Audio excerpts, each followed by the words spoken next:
சற்று முன் கிடைக்கப்பெற்ற மிக மிக முக்கியமான செய்தி ஒன்று வெளியாகியிருக்கு. ஸ்டாலினுக்கு வந்த கெட்ட செய்தி.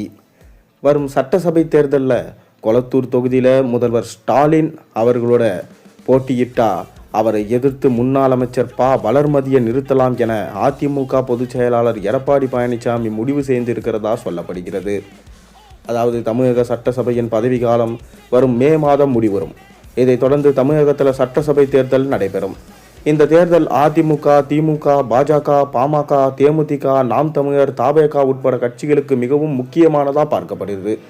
அதிலும் பார்த்தீங்கன்னா ஆட்சியை பிடிப்பது யார் என்பதில் அதிமுக கூட்டணிக்கும் திமுக கூட்டணிக்கும் கடும் போட்டி நிலவுது. இதனால் இந்த முறை வேட்பாளர்கள் தேர்விலும் அந்தந்த கட்சிகள் தீவிரம் காட்டுவதா தெரிகிறது. மேலும் தேர்தல் அறிக்கைகளையும் மக்களை கவரும் வகையில் தயார் செய்யப்படும் என தெரிகிறது. திமுகவின் மகளிர் உரிமை தொகை திட்டத்திற்கு கிடைத்த வரவேற்பை கருத்தில் கொண்டு அதிமுகவும் இது போன்ற திட்டத்தை தேர்தல் அறிக்கையில் கொண்டு வர முனைப்பு காட்டுறாங்களாம்.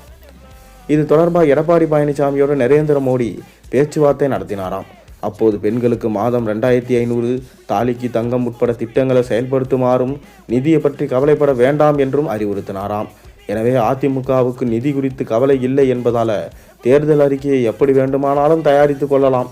சரி, வேட்பாளர் என வரும்போது வலிமையான நபர்களை நிறுத்த முடிவு செஞ்சிருக்கான் அதிமுக. அதிலும் இந்த தேர்தலில் எப்படியாவது முதல்வர் ஸ்டாலினை தோற்கடிக்க அதிமுக முடிவு செஞ்சிருக்கான். கடந்த தேர்தலில் கொளத்தூர் தொகுதியில் ஸ்டாலினை எதிர்த்து அதி ராஜாராம் களம் கண்டார். ஆனால் ஸ்டாலின் பெற்ற 1.5 லட்சம் வாக்குல 50% கூட அவரால் பெற முடியல. கடந்த 2011ஆம் ஆண்டு கொளத்தூர் தொகுதியில் எம்எல்ஏவாக இருந்து வருகிறார் ஸ்டாலின். அவரை தோற்கடிக்க இந்த முறை டஃப் கண்டஸ்டன்ட்டை களத்தில் இறக்க எடப்பாடி பழனிசாமி யோசித்து வராராம். வாக்காளர் பட்டியல் சிறப்பு தீவிர திருத்த பணியில் முதல்வர் ஸ்டாலினின் கொளத்தூர் தொகுதியில் 1,03,812 வாக்காளர்கள் பல்வேறு காரணங்களால் நீக்கப்பட்டிருக்காங்க. எஸ்ஐஆருக்கு ஆரம்பத்திலிருந்தே திமுக எதிர்ப்பு தெரிவித்து வந்த நிலையில் இந்த முறையும் ஸ்டாலின் கொளத்தூர் தொகுதியில் போட்டியிடுவாரா என்ற கேள்வி வந்திருக்கு. ஒருவேளை கொளத்தூர் தொகுதியில் ஸ்டாலின் போட்டியிட்டா அவரை எதிர்த்து அதிமுக முன்னாள் அமைச்சரும் மகளிர் அணி செயலாளருமான வளர்மதியை நிறுத்த எடப்பாடி பழனிசாமியும் முடிவு செஞ்சிருக்காராம். எனினும் அண்மையில் நடந்த விருப்பமனு நிகழ்வில் வளர்மதி 1000 விளக்கு அல்லது மயிலாப்பூர் தொகுதியில் போட்டியிட விருப்பம் தெரிவிச்சிருக்காங்களாம். இதனால் கொளத்தூர் தொகுதிக்கும் சேர்த்து விருப்பமனு கொடுக்குமாறு வளர்மதியிடம் கட்சி தலைமை அறிவுறுத்தியதாக சொல்லப்படுகிறது. கடந்த முறை ஸ்டாலினை எதிர்த்து போட்டியிட்ட அதி ராஜாராம் இந்த முறை கொளத்தூர் தொகுதிக்கு விருப்பமனு கொடுக்கலையா.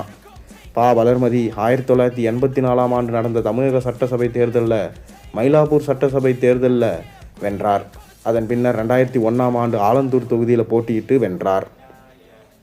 அதைத் தொடர்ந்து பார்த்தீங்கன்னா இப்போ ஸ்டாலினை சொந்த தொகுதியிலே அடிக்க பிளான் பண்ணியிருக்காங்க. இது ஸ்டாலினுக்கு மிகவும் கெட்ட செய்தியாக பார்க்கப்படுகிறது. தொடர்ந்து இந்த வருடம் ஸ்டாலின் தோற்கடிக்கும் வருடம், ஸ்டாலின் ஆட்சி கவுரும் வருடம் என சொல்லப்பட்டு வருகிறது.